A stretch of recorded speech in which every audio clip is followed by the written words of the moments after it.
You're probably in an industry where it's changing every day. But, how do you go about, like, you're the leader. How do you lead on that front when you realize, wow, we need to change? So going back to your question, so speed and agility are two different things. The agility is the ability to change direction, and speed is obviously to move fast and etc. I think more importantly, we talk about velocity. Velocity is to move fast, but with direction, because you can move fast, but if you have no direction, you don't know where to go. It's not very helping, right? So I care much more about velocity. Look, at the time, we tried to move to streaming at first. So we had shown agility at the time, but I guess in agility, you have the ability to change direction. We knew in 2019 that we had to pivot to streaming, but we were not ready yet. The product that we've launched at the time was not great. So it took us, I think, 2 times, if not 3, to get to that agility.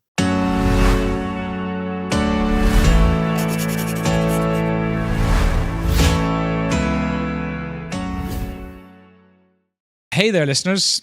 Can you believe it? We're already on season 4 of the Alchemy Uncensored podcast. Before we dive into today's episode, I've got one quick favor to ask. I'm sure anyone that listens to podcasts will know what I'm about to ask. But if you've been loving the journey so far, don't forget to hit that subscribe button and turn on notifications so you never miss an episode, especially as we keep leveling up this season. And while you're at it, why not leave us a review? Your feedback has been a huge part of what's gotten us to season 4, and it helps us keep bringing you the content you love. And of course, one more thing. If you're feeling extra generous, share this episode with a friend who'd love to hear it. Let's grow this amazing community together. And all right, that's it for now. So let's get straight into the show. Thank you. Welcome back to Alchemy Uncensored podcast. It's incredible that we're already in our 4th season, and we're excited to continue bringing you honest conversations, fresh perspectives, and valuable insights from leaders across the UAE's finance and tax sector. I'm Conor McHugh, founder of Alchemy Search. And before we dive into today's conversation, we're excited to announce our partnership with Alan, the Middle East's leading corporate card and expense management platform. Alan helps companies eliminate petty cash, reimbursements, and manual reconciliations by automating expense tracking, approvals, and accounting. So finance teams get more control and visibility without the manual work. Today's episode features Laura Herbin Milhiet. Laura is the Group CFO at OSN, one of the Middle East's leading premium entertainment platforms spanning pay TV, streaming video, and music. With over 20 years of international experience across Europe, the US, Asia, and the Middle East, including 13 years at PwC before moving into executive leadership. Laura has been at the forefront of corporate transformations, capital allocation, and governance in structurally shifting industries. At OSN, she has played a key role in repositioning the business towards streaming, strengthening strategic partnerships, and building long-term optionality for shareholders. Today, we'll explore value creation in challenging industries, the importance of governance and operating rhythm, the CEO-CFO tandem, and what it really takes to build disciplined, high-performance organizations. Got there. Bonjour, ça va? Très bien, et vous? Yeah, thank you for coming. Thanks for having me. I've been hunting you down for a while for this podcast. While, I have to say. So look, Laura, we're great to have you here. It's great to have a female leader of a massive organization in the UAE. So let's just start off getting to know you. If you can give a high level overview of yourself, how you've ended up the seat today and your journey so far. Yes, look, I'm Laura. I was born and raised in France, as you can probably guess from my accent. I study economics and business, and then I moved straight away to PwC. PwC, I stayed there for 13 years. I guess that's quite a long time. I loved it. I worked across audit, transaction, and advisory as well, across multiple geographies. That helped me build a solid foundation. And then after 13 years, I moved to OSN as a corporate. That was, and it's still my first corporate experience. And then I discovered that it was something to recommend and to put numbers on a deck, and that was quite something else to execute. Before we go into the OSN piece, what we find is very common with a lot of our guests is that you've worked all over the world. Started in audit in Paris. I went across, I had a financial services client, FMCG. I still have vivid memories about it. Still remember my first stock count in a frozen retailer, by minus 18, in the big storage room, counting boxes with the heavy gear and etc. That was quite something. Then I moved on a secondment to Hong Kong. So I moved to transaction services. So across practices, I've told you already, geography. I started in Paris, moved to Hong Kong, then to the US, and then ended up in Dubai 10 years ago. So how did that come about? Was it a case you just wanted to travel around the world? Yes, I did. Yes, okay. I did.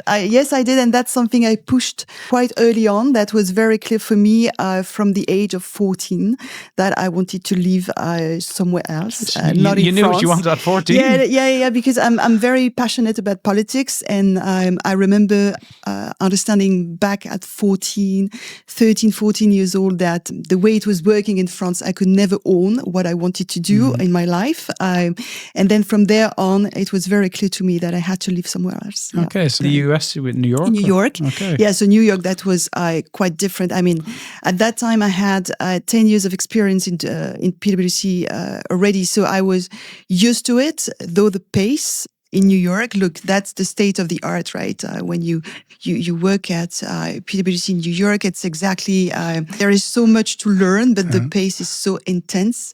I think I have never worked that much at the time. Even my husband, he was not my husband at the time, but he told me, you will never do that again. Really? Yeah, and then that PwC Dubai then must have slowed you down a little bit. It was quite different. PwC Dubai, I mean, the big four and in the region is quite different. When we've known other offices, it's not exactly the same experience. At least it was not. Travel ever, you were in some of the biggest business districts in the world then working. How did that shape your leadership? Because, you went from 13 years. 13 years is a long time in the big four. People would say you were probably hanging on to be a partner in the business, but then you made the decision to move to the other side of the desk within OSN. So I was just quite keen to understand, throughout all that time working in different cultures, what led you then? Where did you get your leadership skills from? The diversity of subject I had to work on gave me very solid foundation. So I guess that built my functional leadership kind of things. I'm after 13 years at PwC, you can run a finance function for sure.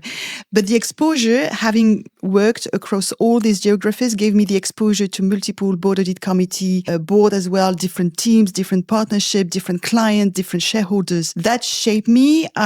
To be very much delivery oriented, to understand others' perspective. I still remember that one of the massive statements at PwC everywhere was put yourself into your client's shoes. So that helped me to really understand what the others are after and to be delivery oriented and to create some impact from them. So yeah, I guess that's the way it built. OSN. So for people, our listeners who are outside the region, OSN is one of the leading, I guess, companies in that space, but it's also an industry that's under a lot of pressure. Yeah. You've been there in the coalface, I guess, seeing all the challenges. And this is probably more going to resonate for, other senior leaders who are in industries which are getting a lot of pressure due to the world that we live in, things evolving. So what does the, shareholder value creation? Yes, as you mentioned, so OSN, we are what we call an entertainment house. We are a pay TV and a streaming operator across music and video. If you watch Game of Thrones, House of the Dragon, my favorite Succession, you've probably used OSN. And if you haven't, at least I don't want to hear about the platform you may have used at the time. So yes, it's a very interesting time for the media sector, because two things have changed in the last 10 years. The first one is the technology. You used to watch TV using satellite, and this has moved to an IP transmission right now. Now you can watch TV on IP. So the whole tech stack, I would say, has changed. That's first. And the second one is the behavior of the consumer has changed as well. Overall, content consumption hasn't changed. People still consume 4 hours of content per day, which is quite massive. Yeah. But the way they are doing it has changed. Before, you were sitting on a sofa, looking at schedule assets and etc., sitting all together. Now people want to watch when they want and where they want, if it's on a mobile, on a TV, and etc. So we had to adapt to that. And when you are working in that industry, obviously you have to pivot because the future is clearly on streaming, but you also have to protect your legacy business because you can't switch overnight to another business line. That's not, that would be too disruptive. And you also need to protect your margin to finance your future growth as well. So I guess from a shareholder perspective, that was very important to protect what we had, to protect the margin of the legacy business, but to help them come to the conclusion as well that we had to invest and accept the G curve when you do an investment, because when things are shaking, usually the reflex is to stop, right? And to cut everything is to say, okay, we're not moving forward. Let us pause and reflect. But there is a momentum. There is a moment where you need to think about your long-term returns and therefore to invest instead of protecting the short-term metrics. You need to think about the sustainable growth in the future. So that's where the value was coming from. Yeah, I think the big thing you mentioned, speed and agility. So I said, you're probably in an industry where it's changing every day, but how do you go about, like, you're the leader, how do you lead on that front when you realize, wow, we need to change? So going back to your question, so speed and agility are two different things. The agility is the ability to change direction, and speed is obviously to move fast and etc. I think more importantly, we talk about velocity. Velocity is to move fast, but with direction, because you can move fast, but if you have no direction, you don't know where to go. It's not very helping, right? So I care much more about velocity. Look, at the time, we tried to move to streaming at first, so we had shown agility at the time, but I guess in agility, you have the ability to change direction. We knew in 2019 that we had to pivot to streaming, but we were not ready yet. The product that we've launched at the time was not great. So it took us, I think, 2 times, if not 3, to get to that agility. That's very important when your market is shifting, and what gives you the agility is to plan ahead. And planning ahead comes from the cadence at which you're working. So it goes back to rhythm as well. You need to anticipate this shift. And if your organization is not structured the way it should be, if your organization doesn't have regular checkpoints, regular review in terms of performance or trends ahead and etc., you're going to struggle to catch up on this and to move forward. Well, that probably leads us into the next area then. The board. And this is, you're in a very big company, imagine an interesting board, and decisions have to happen quickly. So, how does the board go about, how do you implement then the transformation, the changes? So boards are very important in the transformation piece to sense test what you're going to do. I think when they add value is when they ask the key question, which is, okay, what are the trade-offs? What is the success? What does the success look like if we were to do that? What is the contingency plan? What are the options? You can't have a future which is a completely binary future. You can't tell them, okay, it's either this or this. You have to have you need to show them a spectrum of options. And boards are very helpful when they ask the right question. It usually pushes you towards the transformation as well. And that's something, if you look at the region, the boards used to be very much relationship driven.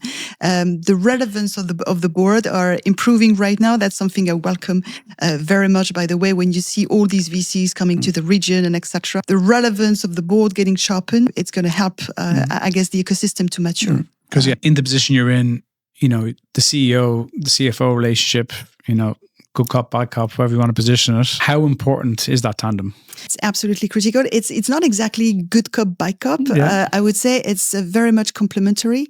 The CEO has usually the vision and etc. And the CFO sits at the intersection of finance, strategy, execution. So he sees a lot of things, if not everything, right? I came to learn that a good tandem, CEO, CFO, is where you can have disagreement, but it doesn't lead to conflict.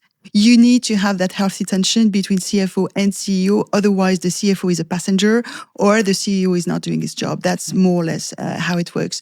So you need to have, it's not really chemistry, but you need to have that healthy disagreement between these two, because the CFO needs to feel safe enough to provide feedback to the CEO or to tell him, look, I said tell him, by the way, that's a bias, right? To tell her, dig into that now, to tell her, look, that's not the way it's going to work. I would rather push on that front based on these unit economics and etc. And yes, this is where it is very critical. Obviously, sometimes you need to agree to disagree, to move forward based on the strategy that you all aligned on. But that tandem is very critical to the success. And just as you mentioned, you made a bias remark, but that's the nature. But being a female, you've climbed the ranks. You're working in probably one of the biggest jobs in Dubai. How have you found that? Like, do you still think do you see a lot of female leaders around you, or how have you seen things evolve? And I'd actually be quite keen to circle back a bit. When you were in Hong Kong, when you're in New York, given the position you were in, you're constantly dealing with clients. Was it always a case that was male dominated? And how have you seen that change over the years? It was always male dominated to some extent. Obviously, diversity is not exactly an issue in the US or in France. In Hong Kong, we had many women who were partner at PwC. In the region, I found it more complicated, more difficult. I can see a lot of strong women at not exactly middle management, but at VP levels. Mm-hmm. But when it comes to the last step and moving towards leadership, we don't see as many of them in leadership roles. Mm-hmm. Sometimes that's because I think women restrict themselves and they are waiting for validation. They're waiting for the CFO or the CEO to tell them, okay, you're going to do that. And then they say, okay, maybe I will. No, we need to push harder on that front. You knew at 14 years of age that you wanted to work around the world. So I think you were a little bit ahead of the curve. And for you, again, just digging into this again, for our listeners, especially our female listeners, who are maybe at FM level, FC level, what advice, would you give to them? I said you were clearly a bit of a go-getter. That's been proven in your journey. But, is there something they should be trying to do? Is it get mentors, or what advice would you give to any up-and-coming female talent? Yeah, I think get a mentor. When you find the right mentor, obviously it's very helpful. You could get a coach. But I think more importantly, you need to trust yourself. You can do it. You can certainly do it. When I run into board meetings and etc., and I listen to other people, some of them, they're not saying they are male and they're not saying something which is way smarter than what I could say, right? Mm-hmm. So you just need to go for it and to trust yourself a bit further.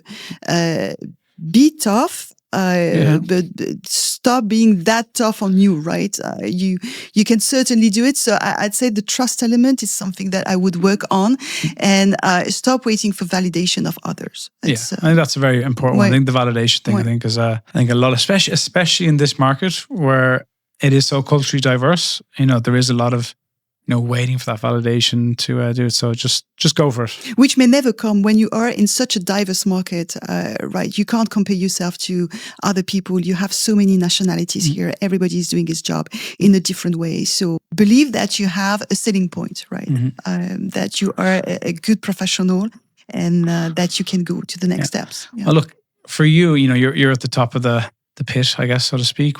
What does building a great team look like for you? You've got people reporting into you from all over the place, I imagine. How do you go about building that team, keeping the team, motivating the team?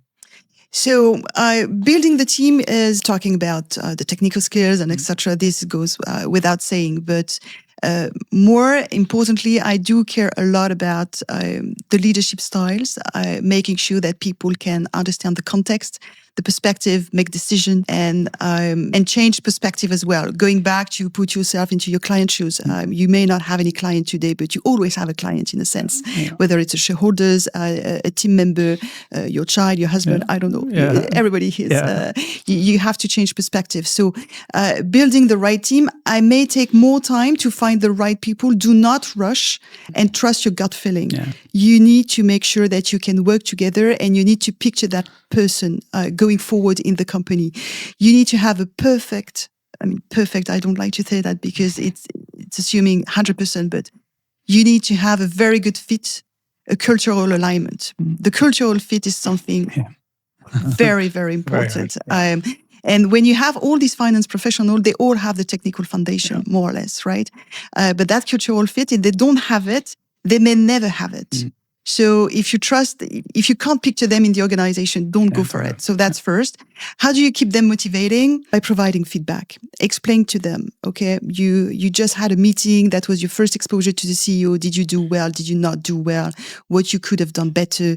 Was your communication clear? Did we understand what you said, etc.? Provide feedback so people understand what they have to do, develop themselves, and they can see the win-win relationship. Providing feedback is obviously not criticism. It's constructive, yes, absolutely. And that helps building trust as well. And people, if you want them to perform, they need to trust you. Otherwise, they will not do their best in the company. And then, Laura, you've had the, I'm not going to say privilege, but you've it's rare that, the CFO usually has an interesting relationship with the HR director in any company, I think. But you mentioned to me that you had to lead the HR function for 18 months as well. Yeah. I led HR at a very intense time for OSN because this is where we carved out the OSN Plus business to integrate it into Engami when we've done the Engami acquisition. The very interesting time. Everybody was like, "No, really? Are you sure?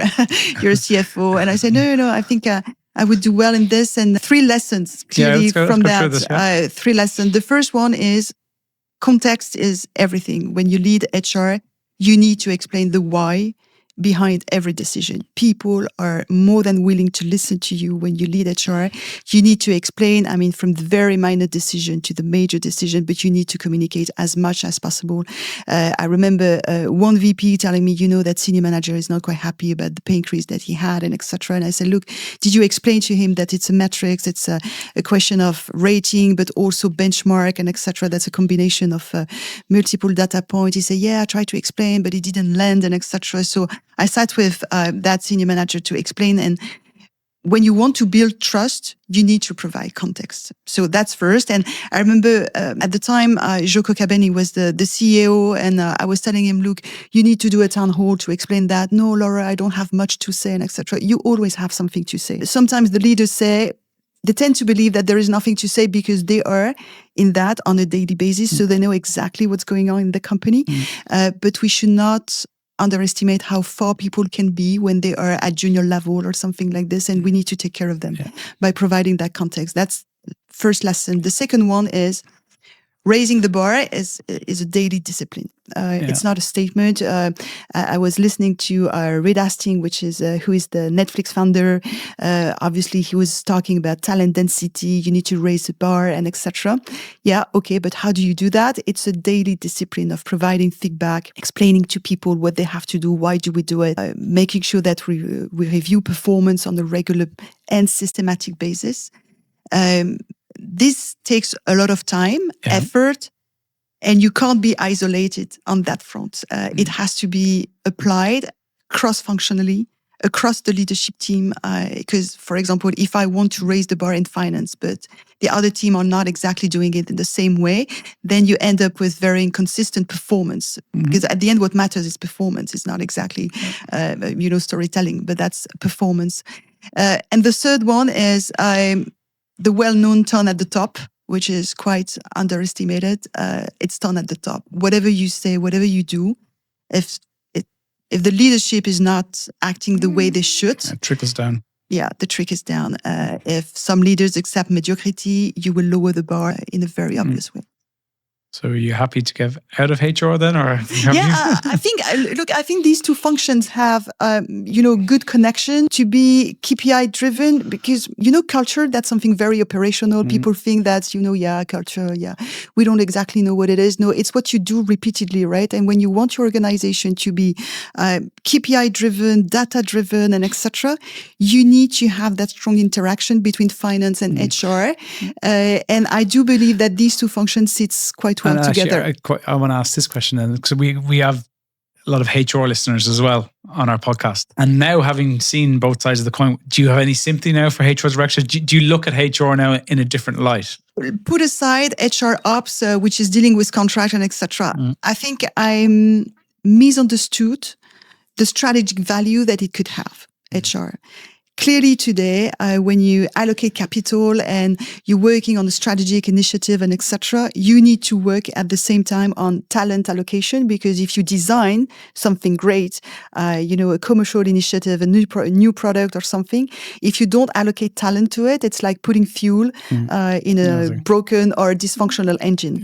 So I certainly misunderstood the strategic value of it, and when it's done properly, not all the performance, but it's a necessary function to look at to drive performance. And for you, then, what is the future of finance? Look, it's going to change. AI. Okay, we're going to have super tools. I won't have to do my forecast and reforecast on Excel and etc. What matters most to me is to be data-driven. It's not because you're going to use AI that you're going to become data-driven. It's totally two different things. Having said that, AI, we are on the edge, certainly, of being completely disrupted. All the transactional entries and etc. is going to be very much facilitated by AI. And certainly, the junior level and etc., the accountant, all these jobs may certainly be challenged by these tools. Even though in the region, I guess the maturity of the system and the finance function are not there yet. So going forward, I think that the finance function will be more inclined to maybe provide the storytelling, to provide the analysis, and to work on the strategy going forward. It will always remain the backbone of the company, because at the end of the day, performance is translated into numbers, and this is your ultimate set of KPIs that you need to look at. So it's going to be transformed by the way you are doing finance, but the value coming from it, finance will certainly do more, because today we are sometimes overwhelmed with all that wealth of data that we need to work on. We will certainly gain efficiency from that. Yeah, and I want to close on this question because it's been on my mind for probably the last 5-10 minutes. One word you mentioned there is disruption. Right. Okay. You're in an industry, you're in a job where disruption is happening all the time. And I want to ask you, just you as a person, how do you deal with when something goes crazy, not crazy wrong, or you have to change something completely? That's the essence of the business. Yeah, but is it, have you just been used to chaos? Do you enjoy chaos? Do you ever just think, oh, not again, I have to change this again? But for you, I'm just understanding, what's your thought process when information comes through that changes the game, and I need to now lead all these people, or just more for you as a person? Are you just quite, you're comfortable in chaos? So much. First, for me, it's not chaos. It's it's change. It's motion. Chaos, it has a pejorative meaning that I don't like that much. I love it.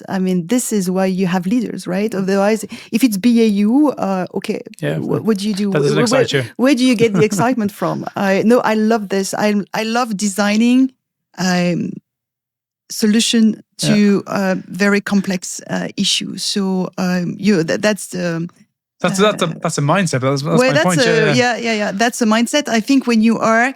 I think maybe coming back to PwC, you are used to all that, very intense pace, fast pace, and etc. So when things are changing, it's a new problem statement to solve, right? It's lots of energy. Yeah, lots of energy. Yeah, absolutely. And getting to know you, you keep yourself fit. You do yoga. How do you chill out? Because you're CFO and HR. At one point. So I came to learn as growing up into leadership role. I approached that as being not exactly an athlete, but yes, you need to be fit when you want to be a leader, because you need to understand that on a daily basis, you need to motivate your team. You need to show them not your best self, but obviously you need to bring them on the journey, right? So what would it be if you were, working with a leader, I don't know, like depressed or not very healthy and etc. That's not exactly inspiring, right? So this is why I take care of that. My health comes first. Go for walks, you play a bit of paddle tennis, I think. Yes, I do that. But that's very important, because when you're a leader, you also need to spend time thinking ahead of what comes next, and how do you organize this? How do you design this as well? And if you cannot think properly, then you're not going to perform anyway. So these two it's hygiene, I would say. Well, look, Merci beaucoup. That was excellent. We actually have, don't worry, you're not finished yet. We have a few quick fire questions. Yeah. So we're going to close on that. So what's the one belief about leadership you've changed your mind about? I used to think that when you were in disagreement, you were in a conflict. Okay. That's not the case. You can be in disagreement and still have a nice lunch with that person 20 minutes after. Not good. I like that. Tiffany liked that one a lot. Yeah. And then, if everything stopped tomorrow, what would you regret not prioritizing? I want to say my kids, but that's hard, right? If everything stops at work, or obviously, look, family, kids, of course, are going to be a key thing. But is there anything else outside? If everything stops tomorrow, my biggest regret would be to not have push even further. I don't think there's many places you've left to go from a business standpoint, but yeah. And this is a good one. So, if you weren't in your current role, what would your dream job be? I would have loved to be a journalist. A journalist, traveling, Yeah. Definitely. Well, look, that brings us to the end of today's episode. Thanks for spending your time with us and being part of the Alchemy Uncensored community. And of course, a big thank you to Alain for supporting this season and helping us bring these conversations to life. We'll be back soon with more insights and more voices from across the region. So, Laura, that was excellent. Thank you very much for coming on. Thank you, Conor. Pleasure.